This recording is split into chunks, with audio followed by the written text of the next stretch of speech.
All right, folks, Yishai Fleisher here. Who's going to be the next leader of Iran? If this regime fails and falls today, tomorrow, in 3 years from now, what's the plan?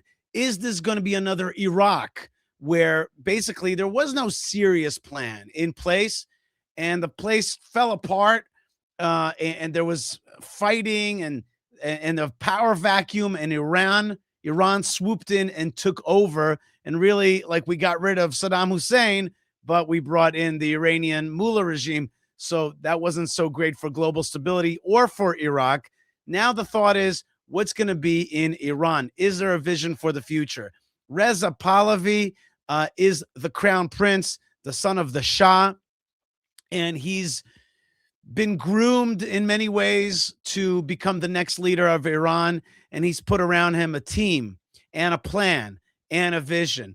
The folks at CPAC in Dallas, Texas, gave Reza Pahlavi the stage to talk about a vision for Iran, a vision for the Middle East, a vision for a better world with a healthy non-jihadist Iran, a country that doesn't say death to America, but rather God bless America.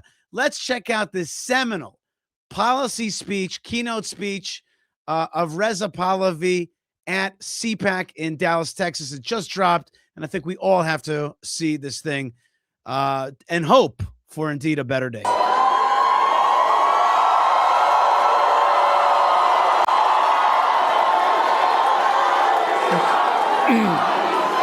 Hey, Carlos.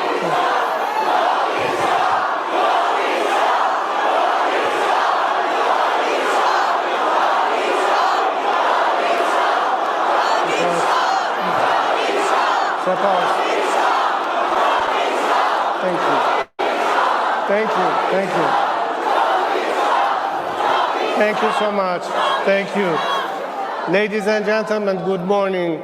I had to overcome the flu the last couple of days, but I had to be here to be a voice of millions of my fellow Iranians. So I apologize in advance for my voice.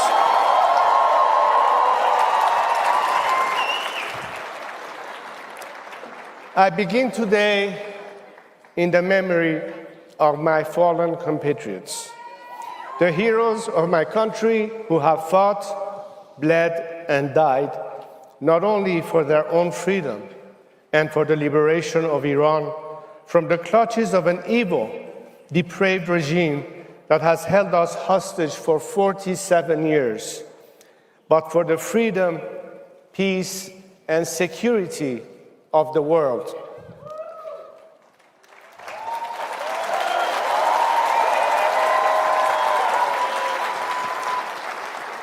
When I speak of these heroes, as they come off the streets from protests, or as they prepare for the final battle, they often ask me, tell the world we are not just fighting for ourselves, we are fighting for them too.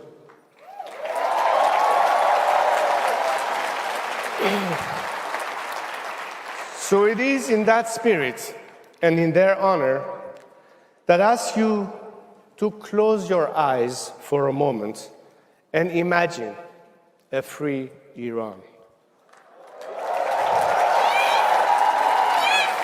No more nuclear threats, no more terrorism, no more hostage-taking, no more closing of the Strait of Hormuz, no more blackmailing of the global community. Imagine an Iran that instead of exporting terrorism is promoting freedom. Freedom to its people,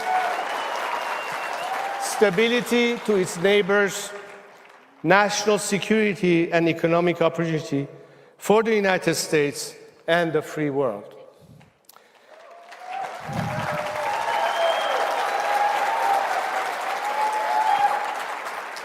Can you imagine Iran going from death to America to God bless America?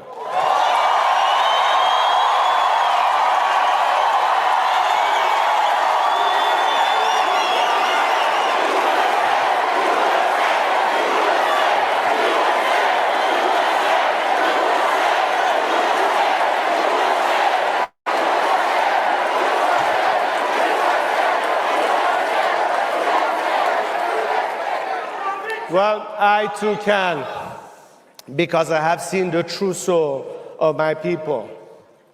Let's remember, on 9/11, one of America's darkest hours, when your enemies, and even some who claim to be your friends, celebrated those horrific attacks, the Iranian people did something the world wasn't supposed to see.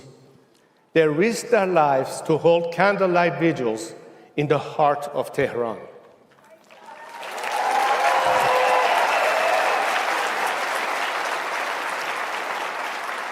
They didn't do it for a camera. They did it for a friend in pain. That is the true face of Iran. Unlike the regime that worships death and destruction, the Iranian people celebrate life and liberty.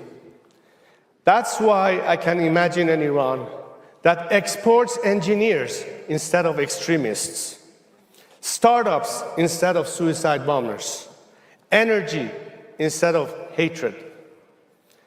I can imagine a Middle East where Iran is no longer a source of chaos, but an anchor of stability.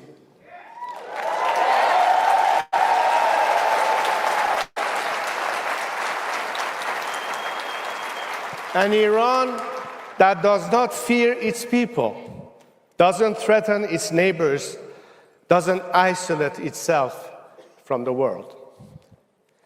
Imagining this is not difficult, because this is exactly what Iran once was and what it can be again.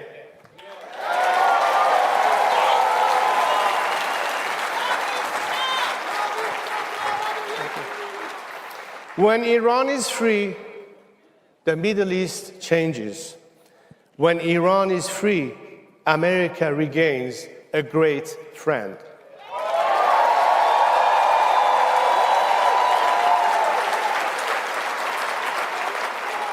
A free Iran represents the single largest untapped economic opportunity of the 21st century.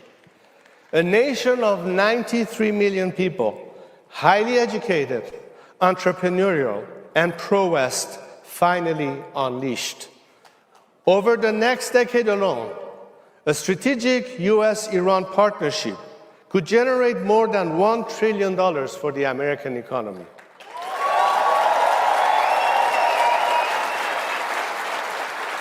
Imagine a new Middle East where Iran is a friend of Israel, where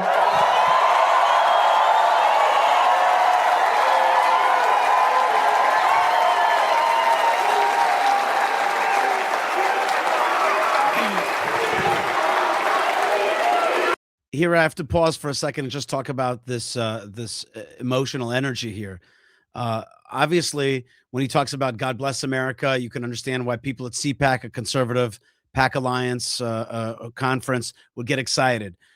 You can understand why $1 trillion in economy that would benefit the United States would be exciting. But notice here how excited people are to see a good relationship with Israel at CPAC. And especially in Dallas CPAC, where I spoke. Yeah, I spoke on that stage. There is a great love for Israel. Israel matches up with 3 pillars of Texas values, of CPAC values. 1, the Bible. 2, nationalism and patriotism. 3, self-defense and defense. There's also family. And it's just, these are the values. And when they see that, when the folks at CPAC are like, you're going to be friends with Israel, and you're going to bless Israel, and that's going to bless America, that's going to bless this world, and Israel's going to be stronger, that's an amazing thing that we want to see. So I think this is a seminal moment to see that when Reza Pahlavi speaks in Dallas, Texas at the CPAC stage and mentions Israel, there's a standing ovation for that, an excited standing ovation. Thank you.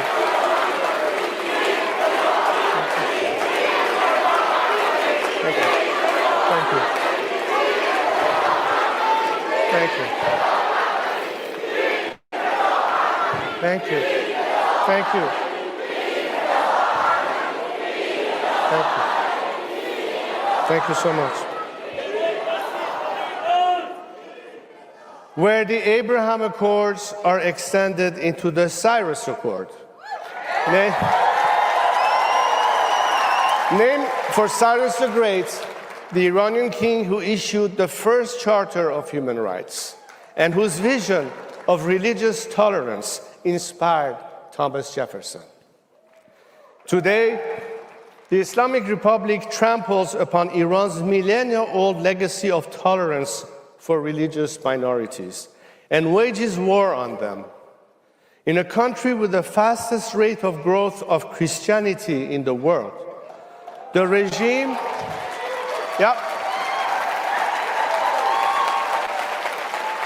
the regime and its IRGC storm into and ransack underground house churches, detain and torture pastors, and persecute and execute evangelists and Christian converts.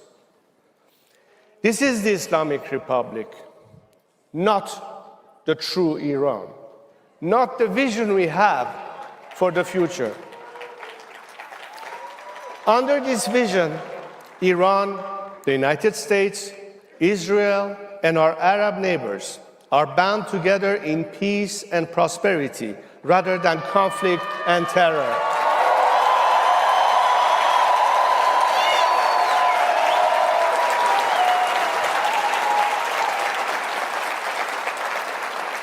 A Middle East where we will be able to handle our own affairs and manage our own backyard, when we can put an end to the endless wars and allow our American friends to bring back their sons and daughters in uniform and focus where they want to, back home. Okay, here I just have to stop and make an important point. This is something that he said for the CPAC crowd, which is like American troops are going to be able to come back home. But I think this was a little bit of an error, frankly, in terms of the speech. I don't think that he should have said that American troops are coming back home. He should have said, this is a long fight. And he's going to say that. He's going to say throughout the speech, he's going to pepper this idea that, like, you know, don't give the Islamic regime any rope and you have to continue to fight until the end. You got to finish them off. But here he said, you know, that they're going to one day come back home. And I understand that's for domestic American audiences, but it's important to say this war is not going to be a cakewalk and it's not going to take a second. When you allow a regime, a Nazi-style, totalitarian, authoritarian regime to be in control for 47 years, then you have to undo 47 years of crap, of buildup, of suppression, and it's going to take some time. It's not a 1 week, 2 week, 3 week war. It's going to take time, and it's important right over even here to be like, that's going to take some time, and he's going to make that point. But it's important to kind of state it, highlight it, underline it, which is it's going to take time to defeat this, and we can't stop short.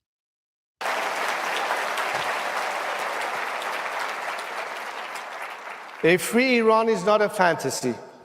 A free Iran is within reach right now. But as we all know, freedom never comes free. My compatriots have shown this. They are not asking for a handout, and they do not expect their freedom to be handed to them on a silver platter. The Iranian people have already paid an unimaginable price for their liberty.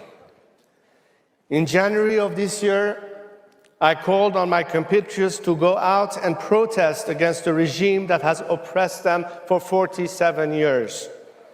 Millions of them responded, igniting the largest wave of protests in Iran's modern history, sweeping every single one of our 31 provinces. On January 8th at 8 o'clock, they took their lives in their own hands and took to the streets to fight against the occupying regime. At that exact moment, Khamenei, Larijani, Ghalibaf, and the rest of their mafia shut off the internet. Under the cover of darkness, and with a depravity that shocked the world, they massacred more than 40,000 Iranians and injured over 300,000. They did not stop their terror on the streets. Wounded protesters were hunted down in hospital beds and shot in cold blood. Men and women were raped in secret prisons. Even nurses, ambulance medics, and doctors who dared to help protesters were tortured, raped, and killed. Families were forced to search through thousands of unmarked body bags, and the regime even charged grieving parents for the bullets used to kill their own children. To this day, mothers still search for their sons, and daughters still ask where their fathers will come home. The only thing that's shocking is that it actually did not shock the world. That's what's so shocking. To see progressive liberals make a big to-do about Palestine, so-called, after the October 7th attacks on Israel, when Israel fought against jihadism and the Muslim Brotherhood Hamas. The liberal world, progressive world, came out strong against Israel. But when 40,000 people were gunned down in the streets asking for liberty and freedom, looking towards Israel, looking towards America, the progressives were nowhere. So it was, what he said now was a tad sad that indeed the world was not shocked. There wasn't a shock. There was no outpouring of support and shock. And they said, well, whatever, you're pro-Israel, so you could just die quietly behind this iron curtain and this internet closure. And when he said, the world was shocked, he was shocked, I was shocked, you were shocked, but a lot of the world remained silent. To this day, 29 days to be exact, Iranians have been cut off from the world with almost no access to the internet. Fearful of my courageous compatriots, Khamenei Jr. and his cabal of criminals have dragged Iran from the 21st century to the dark ages. They are afraid that when they do, the world will again see the defiant will of a nation united and determined to topple it. Life can never go back to normal. There is a sea of blood between the people and the regime. After all the massacres, after all they have sacrificed, they will never agree to swap one tyrant for another.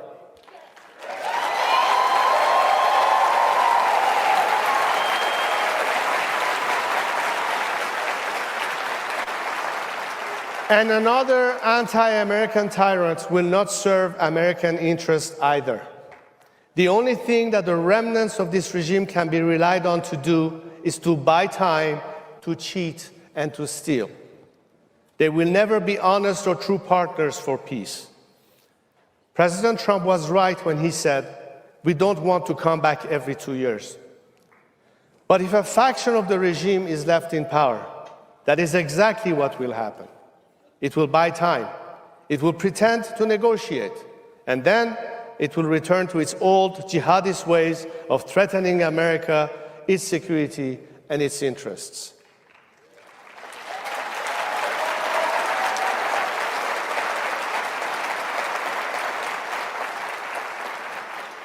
They might promise a short period of artificial calm, but it would inevitably be followed by the same terrorism, the same nuclear blackmail, and the same cries of death to America. Because the truth is simple. The Islamic Republic cannot reform itself.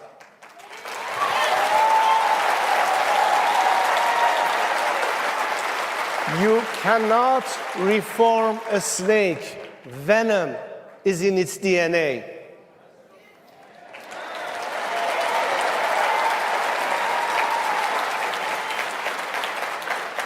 This extends to the corrupt and brutal thugs of the IRGC, because the IRGC is not Iran's national army. Indeed, it does not even have the word Iran in its name. It is the Islamic Revolutionary Guard Corps. It serves its own poisonous ideology of terror and not Iran's national interests. So it can certainly never be a partner to serve America's interests.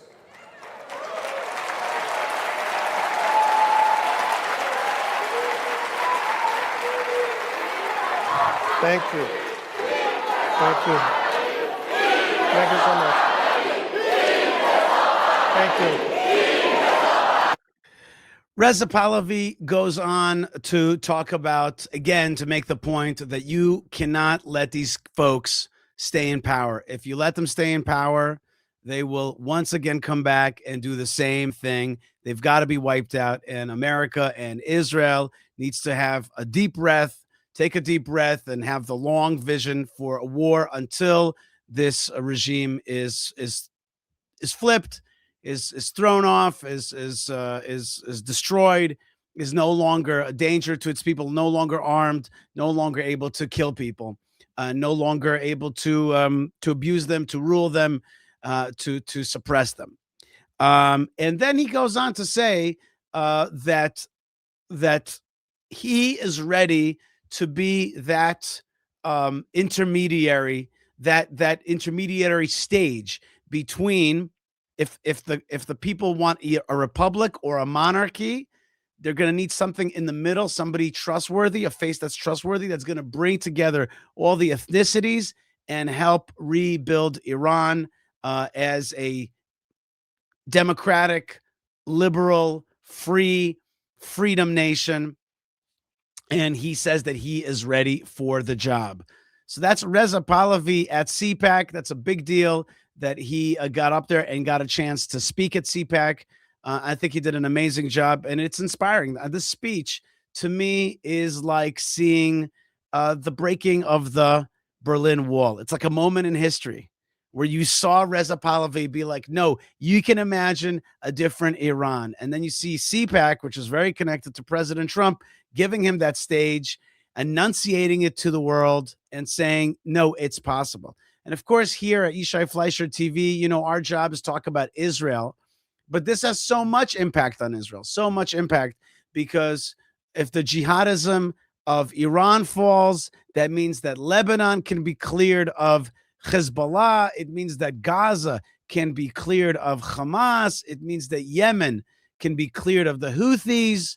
It means that Iraq could be cleared of various Iranian gangs. It means that there is a possibility for a better future for millions of people in this region.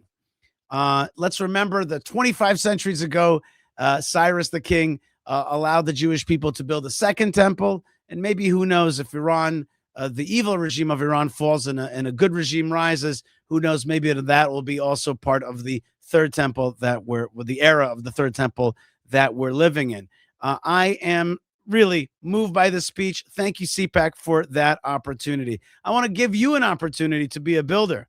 And the way to do that is to go to buildisrael.com. Together, we can strengthen the Holy Land. Together, we can build the Holy Land. We can make it flourish again. We can restore it. We can make it shine. We can make God's face shine through it to the world.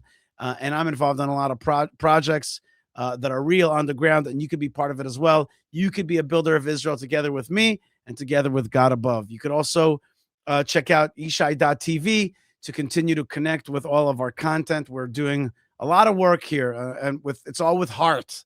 It's all with heart. Me and my team, Yishai TV, to get out there to the world with the message of a strong Israel, a godly Israel, a better Middle East, and the possibility of a better Middle East, which really today Reza Pahlavi is helping us envision. You could also check out Yishai Fleisher TV on YouTube as well. Finally, our goal, of course, is to make God great again. Make God great again. That's exactly the big vision. I think CPAC would go along with that phrase, make God great again. If I was there and selling T-shirts, the Make God Great Again T-shirts, you know that would sell there. All right, got to get back on that. Finally, you could support the show through buymeacoffee.com/Yishai. It's easy, right? I need a cup of coffee. You could buy it for me by going to buymeacoffee.com/Yishai. That's a great way to support our efforts to continue to broadcast to the world and to send out the signal of the liberation nation. All right, folks, I want to thank you so much for being with me. Yishai Fleisher sending you blessings from the land of blessings and heart from the heartland of the Holy Land. God bless you wherever you are, and shalom.